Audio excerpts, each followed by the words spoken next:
vrai que tu sois vieux ou que tu sois un bébé, dans un sens ou dans l'autre, c'est pareil. Ça porte des couches.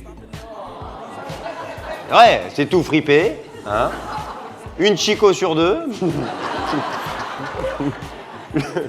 Le même moyen de transport, le Youpala. Plus communément appelé chez les vieux, le déambulateur. Et surtout, ça a du mal à faire des phrases. Par contre, messieurs, si votre femme est morte avant vous, profitez. Hein. Parce qu'elle va revenir. Pas que des avantages dans la vie à l'envers. Hein. Je vous aime, les mecs, arrête, voilà, je suis un peu dure. Mais même mon mec, je l'aime. Je me fous un peu de sa gueule dans chaque sketch, mais je vous jure que je l'aime. La preuve, samedi prochain, c'est son anniversaire. Eh bien, je vais lui organiser une petite partouze. Sympa? Bah, il voulait un petit truc festif à partager en groupe. Ouais, alors au début, j'hésitais. Je me suis dit, oh là là là là là là, qu'est-ce que je fais? Un aqua boulevard ou une partouze? Bon, quitte à attraper des champignons. Bonsoir Montreux, ça va? Yes, super. Je vois qu'il y a pas mal d'hommes ce soir, alors je vais faire un petit sondage. Par applaudissement, j'aimerais savoir quels sont les hommes qui assument de pleurer en public. Ça a mis du temps, hein? C'est rare, hein? Ok, d'accord, il y a 3 mecs, super. Ok, je pose la question en fait parce que je n'ai jamais vu mon père pleurer. Je n'ai jamais vu mon père pleurer. Enfin si, juste une fois. Quand je lui ai dit que j'étais lesbienne, il a pleuré. Ah, il a tellement pleuré, c'était gênant. Je lui ai dit, arrête papa, on dirait un PD. Ah mais il pleurait. Au début, je croyais qu'il pleurait de joie. J'espérais qu'il allait dire, oh c'est merveilleux, on aime la même chose. Mais pas du tout, il pleurait vraiment. Et j'ai compris pourquoi. Parce que je suis une fille, noire, humoriste, arasta, homosexuelle. Ma mère, elle m'a dit, choisis. Tu ne peux pas tout faire, là. Tu t'éparpilles beaucoup trop, ma fille. Hein. C'est merveilleux. Merci. Merci. Bonsoir. Merci à vous d'être venu. Un grand merci à Jamel de m'avoir invité. Ça me touche particulièrement parce que moi, pendant très longtemps, j'étais timide. Pour de vrai. Tu sais, j'étais pas très à l'aise en public. J'étais un petit peu comme vous. J'étais insignifiant. Et s'il vous plaît. S'il vous plaît. S'il vous plaît. Et aujourd'hui, je suis devant vous. Donc c'est déjà une victoire pour moi. Et moi, j'apprécie particulièrement parce qu'avant de faire ça, j'ai fait des petits boulots pas très passionnants. J'ai travaillé chez Quick, notamment. Il y en a qui ont fait ça un petit peu. C'est chiant un peu, hein. Je faisais la plonge, les hamburgers. Et je me souviens, pour avoir ce boulot, il a fallu que j'écrive une lettre de motivation. Une lettre de motivation pour travailler chez Quick. Je leur ai dit, mais vous êtes sûr que c'est pas à vous de l'écrire ? Tout d'abord, bonjour aux nouveaux membres et bienvenue dans notre maison de retraite, les chrysanthèmes. Hein, cette jolie fleur qui symbolise tellement bien la mort, le printemps, hein, le dernier plus particulièrement. Alors, pour les nouveaux, chrysanthèmes, qu'est-ce que c'est? C'est un endroit bon à vivre, avec un repas par semaine, chaud et pré-mâché. Des dortoirs de 50 places, ça vous habitue à la configuration des cimetières. Ensuite, vous serez trié par maladie, donc Parkinson, tétraplégique, incontinent, juste à côté des toilettes, bien sûr, et ceux qui cumulent le tout. Je sais même pas s'ils captent ce qu'on dit. Allô? Ok. Chaque chambre de chrysanthème vous offre la splendide vue sur le crématorium de la ville. Ah, c'est lui qui chauffe nos bâtiments, d'ailleurs. Mais je veux dire, c'est un échange, hein. Il vous chauffe et vous chaufferez. Montrez-moi plus d'amour que ça. Voilà, bonsoir. Super, c'est un bon début, mais c'est de la merde. On reprend. Plus d'amour.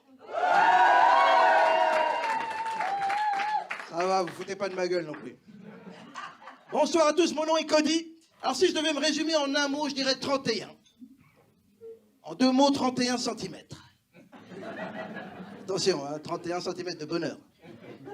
31 cm, c'est la taille de mon fils. Ah. Mon fils, c'est le surnom que je donne à mon sexe. Ah, je vois que ça passe, hein. J'avais peur que ce soit un peu vulgaire comme entrée en matière, mais non, ça va. Hein. Alors, il faut que je vous dise un truc, c'est que par exemple, j'ai des petites manies. Je ne supporte pas de jouer devant des gens que je ne connais pas. Donc, je vais vous demander de vous présenter. Tous. On va commencer par la première rangée. Bonjour, comment vous appelez? Rémi. Rémi, sans famille, j'imagine. Bonjour. Comment? Angela. Angela, moi t'es fort, tu vois. Hein? Julie Lescaut. J'ai une vanne pourrie pour chaque prénom. Comment tu t'appelles? James. Ah là, il y a moyen, mais je vais pas la faire. Tout le monde s'y attend.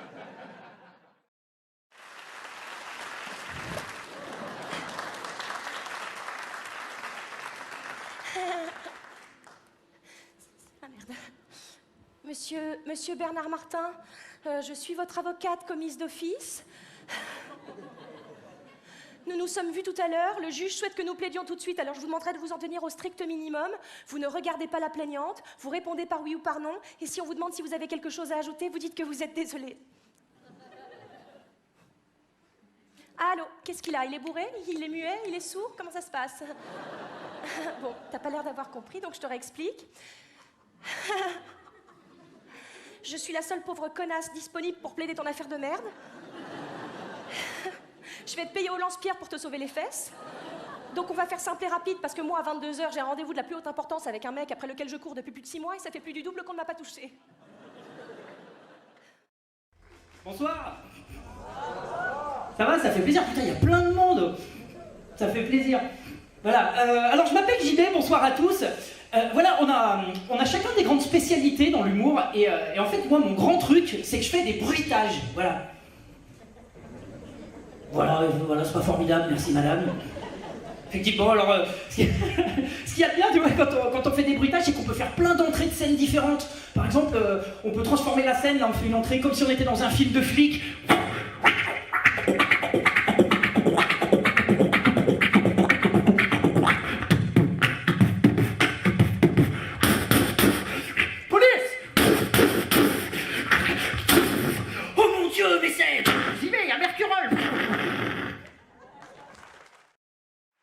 Mesdames et messieurs, c'est magnifique.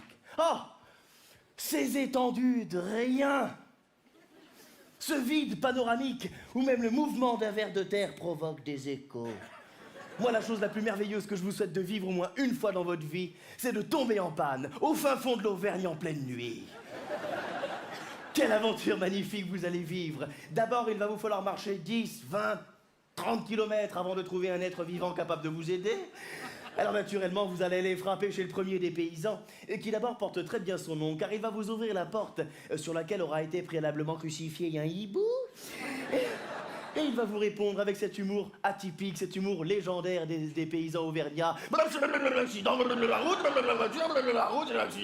Vous n'allez rien comprendre, mesdames et messieurs, et c'est en cela que je dis qu'il porte très bien son nom, c'est des paysans. Bonsoir. Bonsoir Montreux, très heureux d'être là. Comme Rachid l'a dit, je viens de Belgique, mais je tiens directement à dire que je suis là en paix. Pour pas qu'il y ait de malentendus. Avec ces histoires de terrorisme, c'est terrible pour un Belge de se dire quand son pays aujourd'hui est assimilé au terrorisme, alors que chez nous on a des pédophiles merveilleux, des gens hyper compétents, qui se battent au jour le jour pour la réputation de ce pays. C'est terrible. C'est terrible d'être belge aujourd'hui. Évidemment, pour vous, vous risquez rien à ce niveau-là. Hein. Le dernier terroriste suisse, pour avoir son âge, il faut y aller au carbone 14, quoi. Donc, le mec le plus dangereux de l'histoire de la Suisse, il faisait sauter des pommes, quoi, avec une arbalète. Donc on a un autre niveau. Bon, je vais me présenter. Je m'appelle Greg Romano, je viens de Nice, j'ai 17 ans, et Ouais, je sais, les gens ne me croient jamais quand je dis que je viens de Nice. Et moi, je suis gros. Si, je suis gros. J'ai souvent des potes à moi qui me disent non, Greg, t'es pas gros, t'es enrobé. Je vais faire la différence entre gros et enrobé. Les Kinder Bueno, c'est enrobé, vous voyez. Moi, je pars du principe qu'à partir du moment où t'es obligé de soulever ton ventre pour voir ton pénis, t'es gros. Bon, alors, je vais pas faire comme tous les humoristes, hein. Non, vous êtes déçus, hein. C'est-à-dire, je vais faire « Ouais, bonsoir, ça va ?» C'est pas que je m'en fous, hein, pas du tout. C'est juste que moi, j'ai peur de cette question, en fait. Ouais, j'ai peur qu'un jour, un mec se lève et qu'il me dise « Excuse-moi de te déranger dans ta fête, hein ?» Mais moi, en fait, ça va pas du tout. Parce que mon chat, il vient de se faire écraser.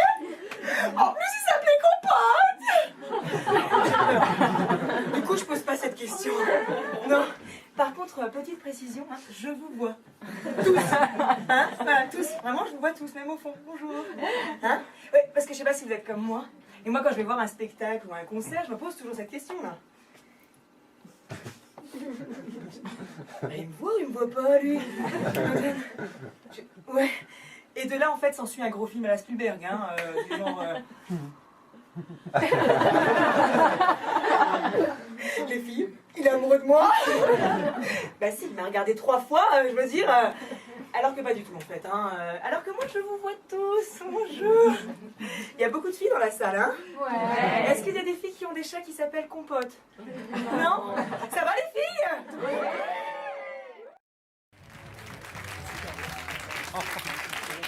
Arrêtez. Eh bien, bonsoir à tous, je suis très heureux d'être ici avec vous ce soir. Je me présente, hein, je m'appelle David Azincote et j'ai pas toujours été dans l'humour. En fait, avant, moi, j'étais dans la publicité. J'étais créatif dans une grande agence parisienne que je nommerai pas, mais qui s'appelle Havas. Créatif, tout le monde sait ce que c'est comme boulot? En gros, c'est les gens qui trouvent les idées des publicités. Les slogans, tout ça, voilà. Vous savez, les slogans du genre on se lève tous pour... Ouais, c'est un peu mou. On se lève tous pour... Ouais, c'est bien, vous êtes cultivés. Ouais. Voilà, bah en fait j'avais la vie de Jean Dujardin dans 99 francs. Voilà. Et là, j'avais tout pareil que lui. Ah bah oui, moi, j'avais les filles, l'argent, les rhumes. Ouais.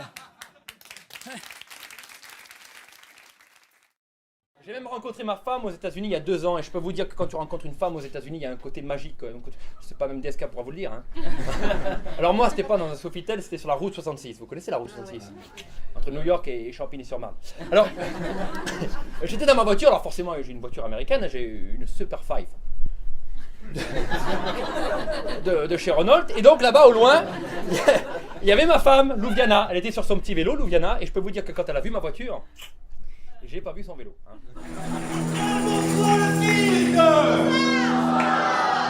J'ai peut-être mis trop d'enthousiasme. Bonsoir à tous. Alors les apparences sont peut-être un peu trompeuses. Je ne suis pas si jeune que ça, messieurs, dames.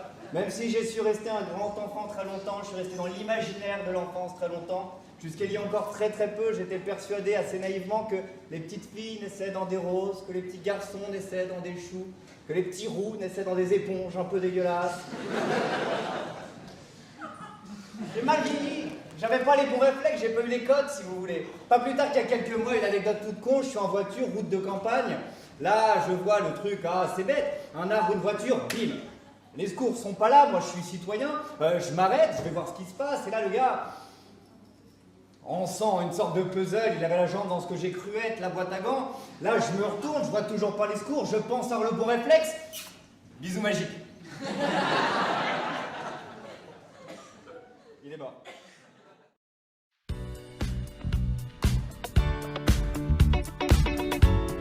Ah là là, moi je sais ce que vous vous dites. Mon Dieu, qu'elle est belle. Ouh. Ah là là, je suis accro au pouvoir, ça me met sur les genoux. J'en profite pour ouvrir ma grosse bouche de mérou.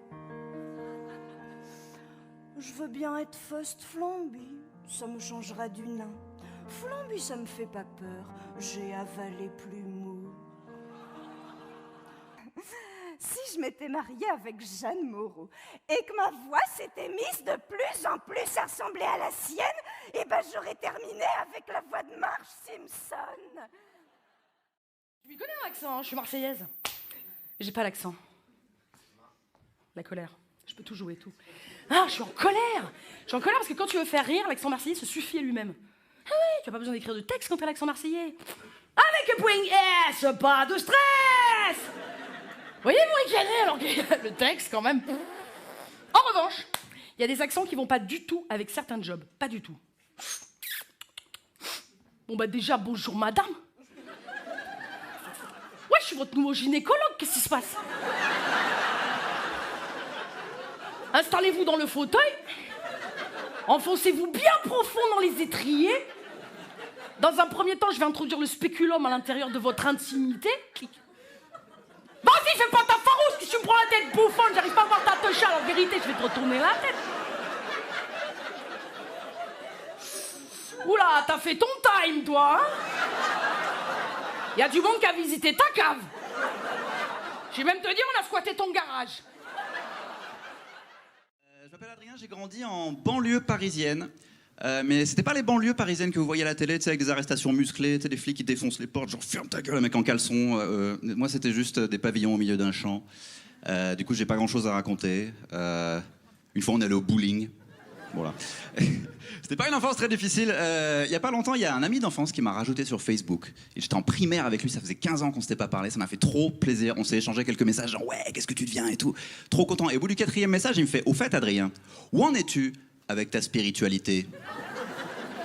Ouais, du coup, je l'ai bloqué. Hein, Non, je suis un mec sympa, mais je sais aussi comment les sectes recrutent, malheureusement. C'est vrai. Ça commence avec cette question, et 10 ans après, t'es dans un reportage avec le visage flouté, genre... Et là, le gourou m'a dit... Ta fille, c'est plus ta fille... C'est ma femme, voilà. Après, je juge pas, hein. Si vous croyez en quelque chose, y a pas de problème. Moi, j'étais baptisé, et je croyais en Dieu quand j'étais petit. Puis un jour, on m'a amené à la messe. Je dis, putain, il faut chanter, j'ai pas le droit de m'asseoir. Ok, allez vous faire foutre, c'est fini, je crois plus en Dieu, c'est terminé. Alors mon autre problème, c'est que j'ai l'impression que dans toutes les religions, Dieu a un problème avec les homosexuels. Et alors moi, il s'avère que je suis hétérosexuel, mais j'ai un frère plus jeune que moi, qui lui est complètement gay. Et il sait que je dis ça sur scène, hein, je suis pas un connard. Je suis pas en train de lui faire ce coming out en public dans son dos. Vous savez qui suce des bites, mon frère? C'est pas ça que je suis en train de faire.